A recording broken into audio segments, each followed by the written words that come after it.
Hello friends. तुहीन कांता पांडे सेबी के नए चीफ के रूप में जो है उनका अनाउंसमेंट आज हो गया है। और इसी अनाउंसमेंट के साथ में इंडियन स्टॉक मार्केट ने आज भीषण गिरावट जो है, स्टीप फॉल जो है वो ऑब्जर्व किया है। निफ्टी 420 पॉइंट नीचे गिरा है। फनी नंबर 420 पॉइंट जो है निफ्टी नीचे गिरा है और लगभग ये अपने टॉप से जो सितंबर 28 को बनाया था 26,277 का, उस टॉप से आज निफ्टी लगभग 16% 15-16% से नीचे गिर चुका है। और आज जो है निफ्टी उसी लेवल पे आया है जिस लेवल पे इलेक्शन डे के दिन जब रिजल्ट अनाउंस हो रहा था तो जहां पे क्लोजिंग आई थी उसके आसपास में निफ्टी आज आ गया है। तो दोस्तों, बहुत दिनों से मैंने कोई वीडियो नहीं बनाया था। काफी सारे मित्रों ने फोन भी किया, दर्शकों ने फोन किया और कहा कि आपने दिसंबर में ही बता दिया था कि मार्केट में फॉल आएगा, मार्केट से दूरी बनाइए। तो आपने ये कैसे प्रेडिक्ट किया था? तो दोस्तों, आज का वीडियो जो है मैंने पूरा इसी के ऊपर में बनाया है। ध्यान से और गौर से सुनिएगा क्योंकि इसमें बहुत सारी आपको ऐसी जानकारी मिलेगी जो आपको कोई मीडिया चैनल्स नहीं दिखाते हैं। और इन जानकारियों को यूज करके आप भी अपने इन्वेस्टमेंट को आप भी नेक्स्ट टाइम देख सकते हैं कि हमें कब मार्केट में आना चाहिए और कब मार्केट से दूरी बनानी चाहिए। दोस्तों, मैंने दिसंबर के अपने एक इंटरव्यू में एक फॉर्मूला आपको दिया था कि जब कभी भी G-sec bond, government 10 year bond minus जो अर्निंग यील्ड रहती है 1 ईयर फॉरवर्ड, अर्निंग यील्ड मतलब क्या हुआ, पीई जो रहता है उसका उल्टा यानी 1/P। तो जब कभी भी गवर्नमेंट का 10 year bond yield minus earning yield होता है, करते हैं, और वो यदि 2 से ज्यादा मिलता है, 1.8 से 2 से ज्यादा मिलता है, तो उस टाइम में मार्केट से दूरी बनानी चाहिए। और जब ये 1.8 के नीचे आता है तो वो उपयुक्त टाइम रहता है स्टॉक मार्केट में इन्वेस्टमेंट करने का। 1.5 के नीचे आया तो और अच्छी बात है। तो ये फॉर्मूला मैंने उस टाइम दिया था, परंतु आज मैं आपको कुछ फैक्टर्स बताने वाला हूं जो मैं पिछले 1 साल से जो है जिनको स्टडी कर रहा था और जिसके बेसिस पे मैंने ओपिनियन जनवरी 2024 में बना लिया था कि मार्केट जो है बहुत ही फ्रॉती है, इस मार्केट में बने रहने का कोई अर्थ नहीं है। ठीक है, तो वो क्या फैक्टर्स थे उनके ऊपर में मैं आज आपको बताना चाहूंगा। लास्ट में मैं अपना मोबाइल नंबर भी दूंगा इस वीडियो के। यदि आप लोगों को कोई बात ना समझ में आए तो आप मुझे मैसेज डाल के पूछ सकते हैं, मैं आपको उसका अवश्य जवाब दूंगा। दोस्तों, किसी भी देश का स्टॉक मार्केट जो है वो दो फैक्टर्स मेनली जो है उस पे सेंटर्ड रहता है, ध्यान देता है। पहला फैक्टर है लिक्विडिटी का और दूसरा फैक्टर है इकोनॉमी का। लिक्विडिटी मतलब कि सिस्टम के अंदर में कितना पैसा है। सेंट्रल बैंक्स जो है वो टाइट मॉनेटरी पॉलिसी पे जा रही है, यानी इंटरेस्ट रेट बढ़ा रही है, कि इजी मॉनेटरी पॉलिसी पे जा रही है, यानी इंटरेस्ट रेट घटा रही है, अपने बैलेंस शीट को एक्सपैंड कर रही है, यानी कि पैसा सिस्टम में डाल रही है, या बैलेंस शीट को कॉन्ट्रैक्ट कर रही है, यानी सिस्टम से पैसे को विड्रॉल कर रही है। ये जो चीज है ये लिक्विडिटी बताता है। तो लिक्विडिटी जब कभी भी टाइट होती है तो वो मार्केट के लिए शुभ अच्छे संकेत नहीं रहते। हमने देखा था जैसे कि यूक्रेन रशिया वॉर जब 2022 में आरंभ हुआ, उसमें रशिया ने उसके बाद से कॉमोडिटी को एज ए वेपन के रूप में यूज किया। वहीं उसका मुकाबला करने के लिए जो वेस्टर्न पावर्स हैं, खासतौर पे अमेरिका, इसने अपने डॉलर और अपने सेंट्रल बैंक की पॉलिसीज को एज ए वेपन के रूप में यूज किया। हमने देखा कि सडनली 2022 में इंटरेस्ट रेट शूट अप हो गए ग्लोबली, वर्ल्ड ओवर, अमेरिका में खास तौर पे। वहीं हमने देखा कि जो 18 ट्रिलियन डॉलर का जो बैलेंस शीट था फेडरल रिजर्व, जो अमेरिका का सेंट्रल बैंक है, वो उसको उसने टाइट करना चालू किया और बैलेंस शीट को सिकोड़ना चालू किया। तो सिस्टम से लिक्विडिटी खींचना शुरू आरंभ कर दिया था फेडरल रिजर्व ने। ये पूरे प्रोसेस में 1-1.5 साल का समय लगता ही है। तो लग रहा था कि भाई 2022 में तो मार्केट गिरा ही था वर्ल्ड ओवर। इंडिया का मार्केट ने स्लाइट थोड़ा सा बस रिटर्न दिया था, 1% या 1.5% का, जहां तक मुझे याद आ रहा है कि ये 2023 एंडिंग तक आते आते जो है क्वांटिटेटिव टाइटनिंग के असर नजर आने लगेंगे, क्योंकि सेंट्रल बैंक्स की जो पॉलिसीज है ये 15 से 18 महीना लेता ही है इसका ग्राउंड लेवल पे असर दिखाने में। तो लिक्विडिटी इंडिया के फेवर में नहीं थी। तो ये एक बहुत बड़ा रीजन था। कोरोना के टाइम में इकोनॉमी जो है वर्ल्ड ओवर की ध्वस्त हो गई थी, परंतु लिक्विडिटी जो है सारे सेंट्रल बैंक्स ने बहुत इजी कर दिया था, इस कारण से स्टॉक मार्केट उस टाइम ऊपर भागा था। परंतु इस वक्त वो लिक्विडिटी जो है वो हमारे साथ नहीं है। वर्ल्ड ओवर ग्लोबली जो सेंट्रल बैंक्स हैं वो इंटरेस्ट रेट को या तो ऊपर कर रहे हैं या अपनी बैलेंस शीट को जो है वो और संकुचित कर रहे हैं। 18 ट्रिलियन डॉलर के आसपास में ईसीबी की बैलेंस शीट थी, 18 ट्रिलियन डॉलर के आसपास में फेडरल रिजर्व की थी, वो अब कम करते जा रहे हैं, 14-15 ट्रिलियन डॉलर, 15 ट्रिलियन डॉलर मेरे ख्याल से उसके आसपास में आ गए। दूसरा जो सबसे इंपॉर्टेंट फैक्टर है वो है इकोनॉमी का। मैंने आपको कुछ इंटरव्यूज पहले बताया था कि इकोनॉमी में एक गोल्डन फॉर्मूला है। इकोनॉमी को नापा कैसे जाता है? जीडीपी से। तो जीडीपी क्या होती है? GDP is equal to consumption plus investment plus government expenditure plus export minus import. इस फॉर्मूले को आप लोग याद कर लीजिए।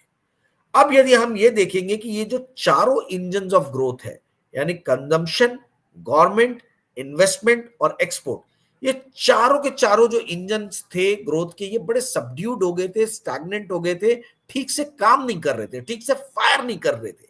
और वो कैसे? अब आपको मैं डाटा को लेके आपको बताता हूं कि कैसे इस निष्कर्ष पे मैं पहुंचा। सबसे पहले लेते हैं गवर्नमेंट को।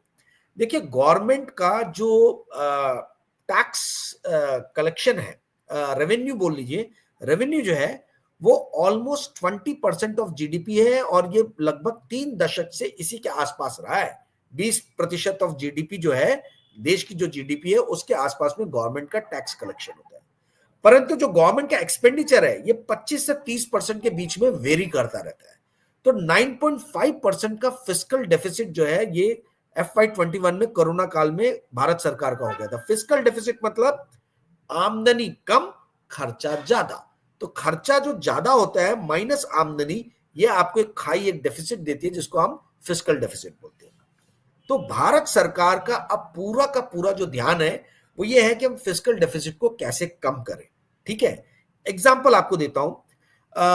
लास्ट बजट में इन्होंने लास्ट बजट में अनाउंस किया था कि हम 10 लाख करोड़ का केपेक्स पे हम एक्सपेंडिचर करेंगे। परंतु जब फाइनल डाटा आया, फाइनल तो नहीं बोलेंगे बट जो बजट के बाद जो नेक्स्ट ईयर की इकोनॉमिक सर्वे में डाटा बताया गया और बजट में भी वो बोला गया कि हमने 10 लाख करोड़ के बदले 9.5 लाख करोड़ का ही खर्चा किया, यानी 50,000 करोड़ कम किए।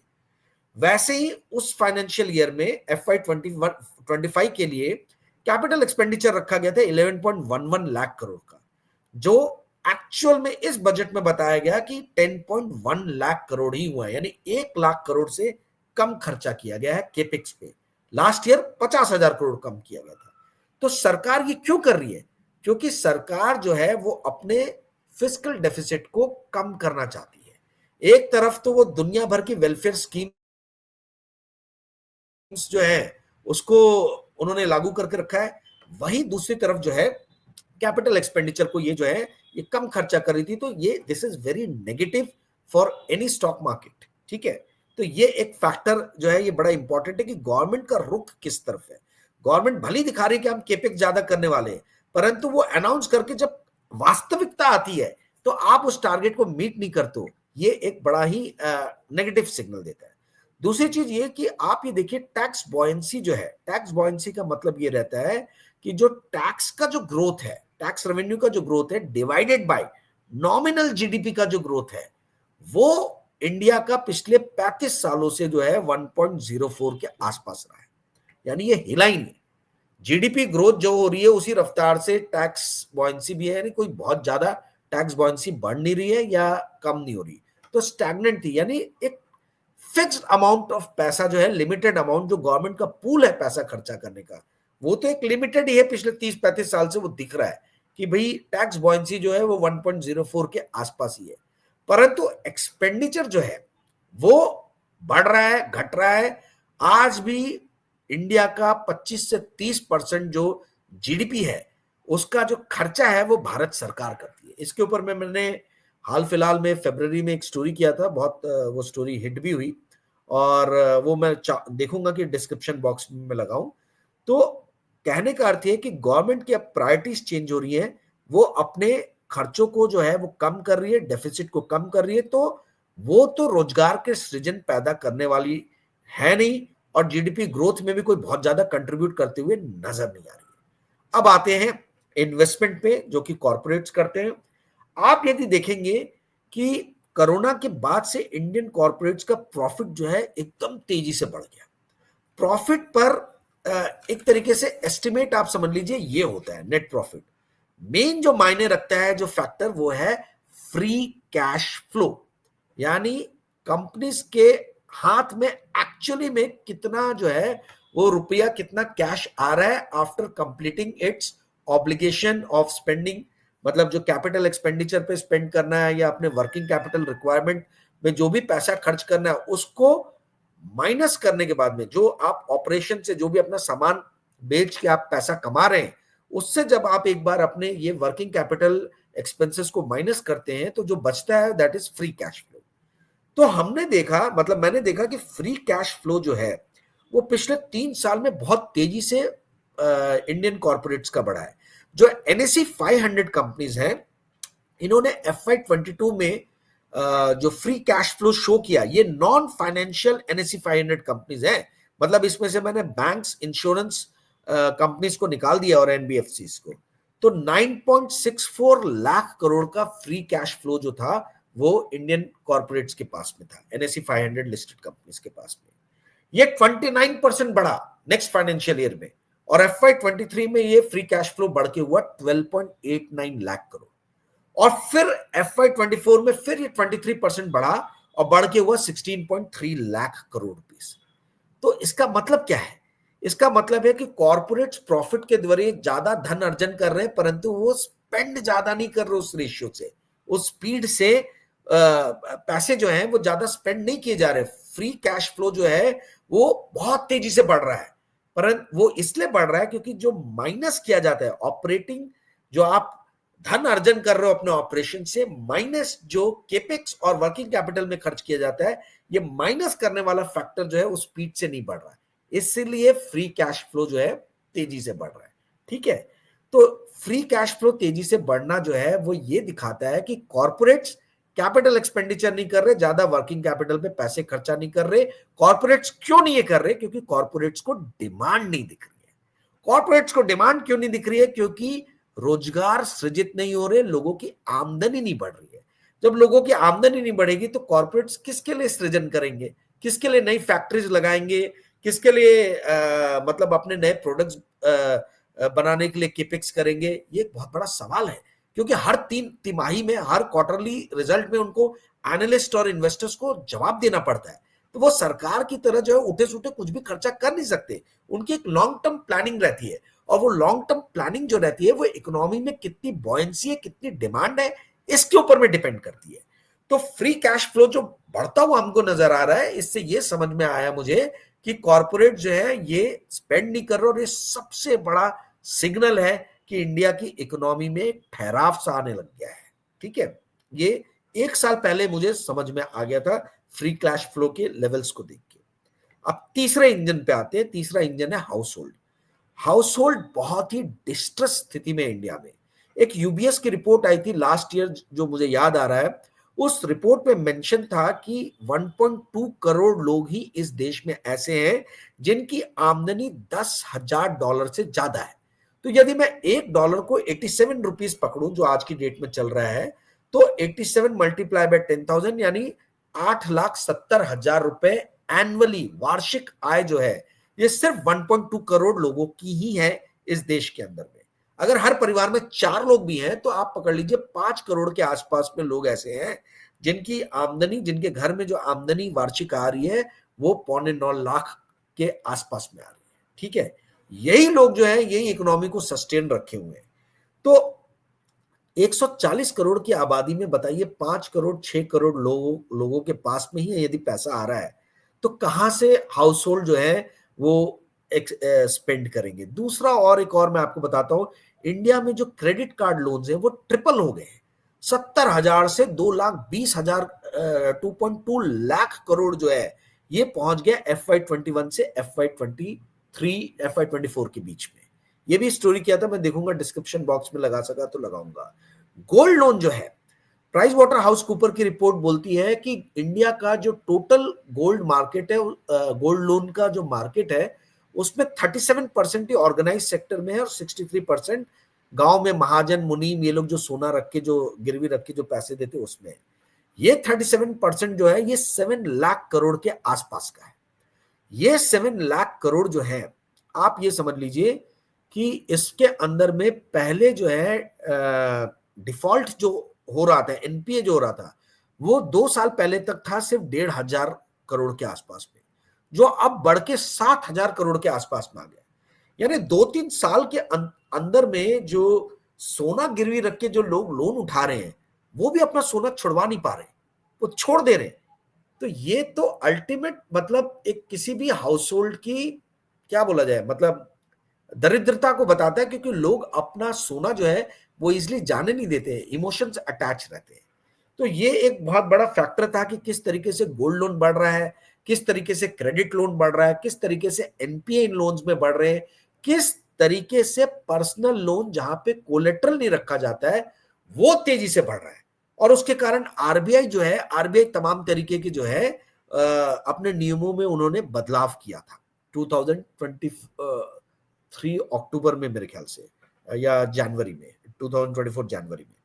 तो ये सब जो बदलाव हुए, ये सारे बदलाव बता रहे थे कि इंडियन इकोनॉमी में बॉयंसी जो है वो उतनी ज्यादा है नहीं, और ये किसी भी तरीके से जो है मार्केट को ऊपर भगाने की कोशिश की जा रही है, और तमाम तरीके के जो है छल्लेदार भाषाओं में सब्ज बाग दिखा दिखा के नए नए इन्वेस्टर्स को मार्केट की तरफ लाने का प्रयास किया जा रहा है। आप समझिए 16% मार्केट अपने पीक से गिर चुका है।